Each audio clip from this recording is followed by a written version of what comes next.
All right, welcome to another deep dive. This time we're going to be taking a look at the Ethiopian Bible. Oh, interesting. Yeah. You sent over some really cool sources for this one. We have, let's see, we have a Rumble video, right? It's all about how to interpret the word Ethiopian. Yeah. And then we've got some excerpts that compare Western and Ethiopian interpretations of different parts of the Bible. And then we've got two YouTube videos. One of them's called This is Why the Ethiopian Bible Got Banned. Hmm. And then the other one is called Why Does the Ethiopian Bible Describe Heaven So Differently? Well, this sounds like it'll be quite a journey. Yeah, it's going to be really interesting. I think a lot of people, when they think about the Bible, they think of the King James Version with its 66 books. Yeah, that's the one that most people are familiar with. Right. And so this is pretty different because the Ethiopian Bible has 88 books. Whoa, okay. 88. Yeah. So where'd all those extra books come from? Well, some of them, like the Book of Enoch and the Book of Jubilees, fall into a category called pseudepigrapha. Pseudepigrapha. Yeah, and essentially that means there's some debate about who actually wrote them. Okay. And they tend to offer different perspectives on some of the events in the Bible. They go into these mystical concepts, and they sometimes even contradict how things are normally interpreted. Oh, wow.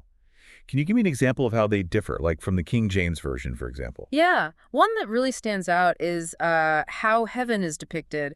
The YouTube video you sent, This is Why the Ethiopian Bible Got Banned, it talks about how heaven's not described as a kingdom in the clouds. Oh, interesting. It's described as this vast earthly paradise Hmm. with just endless green fields. Wow, so it's a lot more grounded. Yeah. Yeah. Yeah, it is. And instead of angels with wings, you have these pure spiritual presences. Wow. So that's quite different from like the pearly gates that a lot of people think of. Yeah, it really is. So Yeah. why are those interpretations so different? Well, I think a lot of it has to do with historical context. Ethiopia has one of the oldest Christian civilizations, going all the way back to the 4th century. Right. And what's really remarkable is that it was never colonized. Oh, wow. So their culture and their religious traditions, they really flourished without the same kind of outside influence that shaped other Christian communities. So they were able to develop their own understanding, Yeah. free from like the European interpretations. Exactly. The Ethiopian Bible, it's written in this ancient language called Ge'ez, Gaze. and it developed in relative isolation. It's possible that it actually retained older texts and traditions that were either lost or deliberately excluded from other biblical canons. Oh, wow.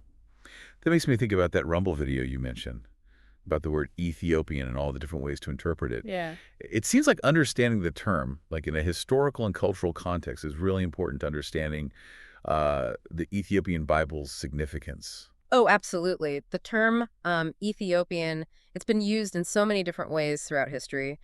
Sometimes it's used geographically to refer to a specific region, Hmm. and other times it's been used more broadly to refer to people of African descent. It's important to consider the context when you see it. Yeah, yeah. So taking all of that into account, I mean, how do we reconcile those different interpretations? That's a good question. It really speaks to how complex it can be to study ancient texts. In the case of the Ethiopian Bible, the term Ethiopian probably reflects both a geographical and a cultural identity. It's important to remember that the Ethiopian Bible wasn't translated from another language. It originated in Ethiopia, and it was shaped by the unique experiences and beliefs of the people there. Right. Okay, that makes sense. Now, the sources mention two different canons within the Ethiopian Bible. There's a broader 81-book canon and a narrower 72-book canon that was established by Emperor Haile Selassie. Hmm. Can you tell me a little bit more about what that means? Sure. The fact that there are these two different canons really highlights how fluid biblical interpretations can be, even within the Ethiopian tradition. Oh, The broader canon, it's more inclusive, it embraces a wider range of texts. right. And then the narrower canon, it was actually established in the 20th century, and it kind of reflects a movement to align with other Christian traditions. Okay. It's fascinating. It's like this example of how historical and political events can shape religious practices. Yeah, it sounds like there's this constant push and pull between like preserving unique traditions and then like trying to find common ground with other communities. Exactly. And you see that tension throughout religious history. The Ethiopian Bible, it really offers this unique window into those complexities. It challenges us to consider the different ways that Scripture has been interpreted and just to, appreciate the richness that diversity brings to our understanding of faith. I love that.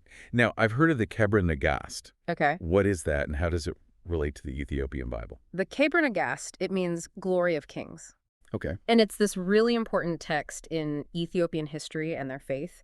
It tells the story of the Queen of Sheba Wow. and her journey to King Solomon Oh, right. and their son, Menelik I, who supposedly brought the Ark of the Covenant to Ethiopia. Whoa. So it's kind of like this blend of biblical narrative and Ethiopian mythology. Exactly. It connects their history to the Bible in a profound way, and it shows how important lineage and heritage are to their identity. The Kebra Nagast, even though it's not technically part of the biblical canon, it's had a huge impact on Ethiopian Christianity and how they see their place in the world. Wow. I mean, that just makes you wonder how much of their unique biblical interpretation is connected to these deep-rooted cultural narratives. That's such a great point, and that's something scholars are still trying to figure out. The Ethiopian Bible isn't just a collection of texts. It's a living tradition that's been shaped over centuries by cultural exchanges and spiritual exploration. Wow, yeah.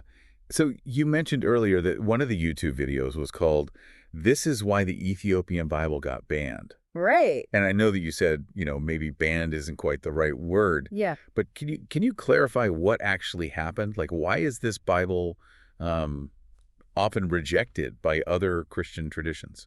Yeah, you're right. Banned is a little strong. It's more that it hasn't been readily embraced. Okay. Partly because of those pseudepigraphal books that we talked about. Yeah. They raise some questions about authorship and authenticity. Yeah, yeah. And the language barrier with Ge'ez doesn't help either. Right, of course. And how about the Book of Enoch? That seems to be one of the big points of contention. Yeah. Enoch is such a captivating figure. He's associated with mystical knowledge, visions, Okay.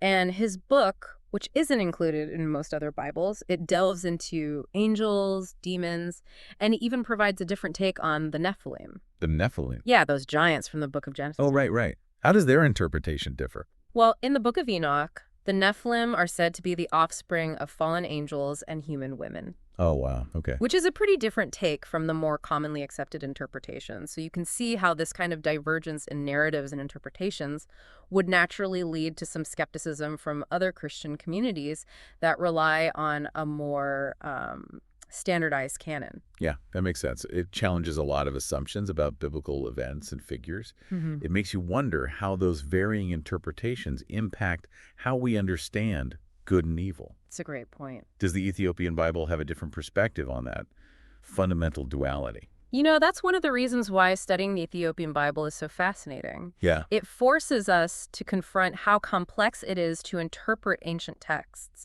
and to realize that there isn't always just one right answer. The Ethiopian Bible, with all its unique narratives and cultural influences, encourages us to think about those questions in new ways. That's awesome. Yeah. I love that. Yeah. Yeah, it really makes you think about good and evil in a new way. It pushes us to look beyond just the simple binary, and to consider all the little details of human nature and how morality can change depending on the cultural and historical context. Yeah, that's true. It's so easy to get caught up in our own interpretations and forget that there are so many other ways of seeing the world. So we've talked about the history, the cultural context, the unique books, but what about their actual theology? How's their understanding of God and the spiritual world different from, say, more Western traditions? Well, the YouTube video, Why Does the Ethiopian Bible Describe Heaven So Differently? That one really dives into that. It talks about that vision of heaven we were discussing earlier, the one with all the green fields and the angels that are pure spiritual presences. Right. That all points to a more holistic, nature-centered theology. Holistic. What do you mean by that? Well, in the Ethiopian Bible, there's less of an emphasis on that strict hierarchy between God, humans, and nature. It's more about interconnectedness, a closer relationship with the divine. And that's reflected in how they see heaven as being so deeply connected to the natural world. Oh, that's interesting. I guess our understanding of heaven is also shaped by our own culture, right? Yeah. In the West, we're all about individualism and transcendence, so it makes sense that we see heaven as this totally separate celestial realm. But in a culture like Ethiopia, where community and that connection to nature are so important, their vision of heaven reflects that. Exactly. And that's what makes it so enriching to study all these different religious traditions. You get to see familiar concepts in new ways and appreciate the incredible diversity of human spiritual experience. Instead of just accepting one interpretation as, like, the absolute truth, Yeah. we can explore all these rich perspectives. Yeah, yeah. It's like looking at the same painting, but from totally different angles, right? Exactly. Each view gives you a unique insight. Right. Speaking of unique perspectives, that YouTube video also mentioned the idea of seven heavens in the Ethiopian Bible. Can you tell me a little more about that? Sure. The seven heavens, it's another example of how the Ethiopian Bible shows a different understanding of the spiritual world. So instead of one heaven, it describes this journey through seven different realms, each one with its own characteristics and lessons to learn. It's less about arriving at the pearly gates all of a sudden, and more about a process of spiritual growth and transformation. So it's not like you die and then, boom, you're in heaven. Not exactly. It's more like an ongoing journey. The first heaven, Sakai, is described as this sort of transitional space, a place for reflection and preparation. Then there's Kayama, where your soul is purified, but not through punishment. It's more about self-awareness and understanding. Oh, that's interesting. That purification isn't about punishment. It seems like a much more compassionate view of spiritual growth. Yeah, and that speaks to the emphasis on mercy and forgiveness throughout the Ethiopian Bible. The journey through these seven heavens, it's seen as this opportunity for learning and self-discovery, not about passing or failing some test. It's almost like a spiritual education. Like each level brings you closer to a deeper understanding of yourself and the divine. What about the other heavens? What happens there? Each heaven represents a different stage of spiritual development, and ultimately they lead to Era, the seventh heaven. Okay. Era is described as pure existence, complete merging with the divine. It's the culmination of your soul's journey, a state of perfect harmony and enlightenment. Wow, that's amazing. And a little intimidating, too. Yeah. It really challenges the way we in the West think of heaven as this static, unchanging place. It does. It presents heaven as something much more dynamic and evolving. It makes you think about the concept of time, too, right? Yeah. The Ethiopian Bible seems to have a very different view of time. Oh, absolutely. There's this emphasis on cyclical time, the idea that the past, the present, and the future, they're all interconnected. And that's really reflected in how they view heaven as this journey, not a final destination. Cyclical time. Could you explain that a little more? How is that different from the way we usually think about time? Well, in a lot of Western traditions, time is seen as this straight line, right? Moving from the past through the present into the future. Everything happens in chronological order, and once something's in the past, it's gone. But in a cyclical view of time, like the one in the Ethiopian Bible, time is more like a circle or a spiral. Okay. It's always renewing itself. There's this sense of connection between different eras, different lifetimes. So it's not about time being lost. It's more like time being reborn and re-experienced. Exactly. Wow, that's fascinating. It is. And it really changes how we understand our place in the universe. Yeah. It suggests that our lives are part of this much larger tapestry, this cosmic dance that's been going on since the beginning and will continue long after we're gone. Yeah, I can see how that ties into their understanding of heaven as a journey. It's all about continuous growth and evolution, even after this life. Exactly. It encourages us to embrace the journey, to see every experience as an opportunity to learn and grow, even the difficult ones. Speaking of difficult experiences, what about people who find this whole idea of continuous spiritual growth a bit overwhelming? Does the Ethiopian Bible offer any comfort to them? You know, that's a great question. And I think one of the most beautiful things about the Ethiopian Bible's view of the afterlife is how much it emphasizes mercy and compassion. This journey through the seven heavens, it's not about judgment, it's not about punishment, it's about guidance and self-discovery. It's about recognizing that we're all learning, and it's okay to make mistakes along the way. Yeah, yeah. That's actually really reassuring. It suggests a much more forgiving and supportive view of the divine. It's very different from some of that fear-based theology you see in other traditions. It is. The Ethiopian Bible really emphasizes God's loving nature. God is seen as a guide and a companion on your spiritual journey, not this stern judge waiting to punish you. That's wonderful. So we've talked about their view of heaven, their understanding of time, the importance of continuous growth. Are there any other key takeaways that we should highlight from the Ethiopian Bible?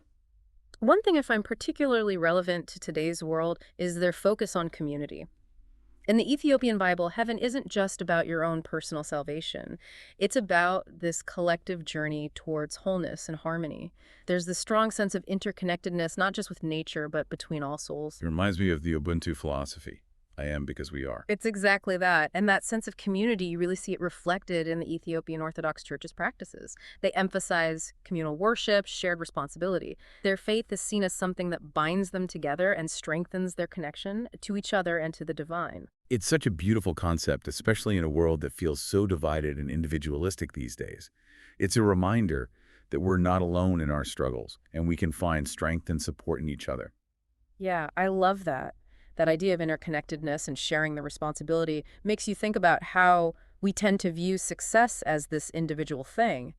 But the Ethiopian Bible seems to be saying that's not the whole story. Right. It's a big shift in perspective. And like you said, it goes back to that Ubuntu philosophy. The Ethiopian Bible says our well-being is totally tied to everyone else's.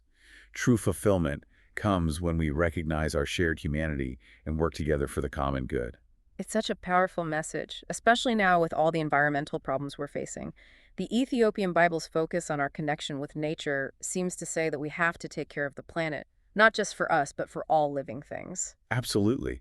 Their vision of heaven with those green fields and the harmony with nature, it's like it reflects how they see our relationship with the earth. We're part of nature, not separate from it. Our actions matter. They affect everything. It's like they're saying, if you want to experience heaven on earth, take care of the earth. Exactly. And that challenges those views that put humans at the center of everything. The ones that see nature as just something we can use however we want. The Ethiopian Bible pushes for a different approach. More humble, more connected. It recognizes that we're just one part of this huge, complex ecosystem. This deep dive has been so interesting. It's shown us a perspective I think a lot of people in the West just don't know about. But I am curious about the politics surrounding the Ethiopian Bible. That Rumble video talked about power struggles and people trying to keep its message quiet. Is there any truth to that? Well, it's complicated. Politics has definitely played a role in how people see the Ethiopian Bible. Remember, the early church had a lot of arguments about which books should be in the Bible. Power dynamics, cultural biases, different interpretations, all of that influenced what we now see as the standard Bible. So it's not just about different beliefs, but also about who gets to decide what's true. Yeah. Those decisions, they often have as much to do with power and authority as they do with spirituality. We have to remember that even religious texts were written and interpreted by people with their own ideas and agendas. That makes you think. It really shows how important it is to look at different perspectives and not just accept one interpretation as the only truth. So what are the big takeaways for our listeners? Why should they care about the Ethiopian Bible even if they don't follow that tradition? I think the biggest lesson from the Ethiopian Bible is humility. It tells us that our way of seeing the world isn't the only way. There's always something new to learn. It encourages us to be open to other traditions, to see the world in different ways. Like that Rumi quote, right? Out beyond ideas of wrongdoing and right doing, there is a field. I'll meet you there. Oh, I love that one. And it really captures the essence of what it means to have conversations between different faiths.